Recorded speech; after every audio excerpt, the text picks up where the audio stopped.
தேர்தல் வரும்பொழுதெல்லாம் வரும். சீமானை அசிங்கப்படுத்துறதுக்காகவே விஜயலட்சுமி கையில எடுக்கிறாங்க அப்படின்னு சொல்லி தொடர்ந்து சொல்லிட்டு இருக்காரு.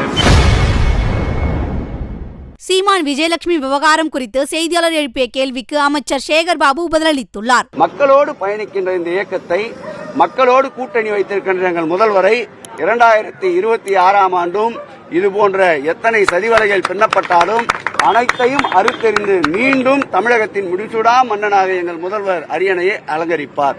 கோயில் திருவிழாக்களின் அழைப்புகளில் ஜாதி பேரும் சமூக பேரும் இடம்பெறுவது சென்னை உயர்நீதிமன்ற மதுரை கிளை நிச்சயமா எங்கள் முதல்வருடைய கொள்கையும் அதுதான்.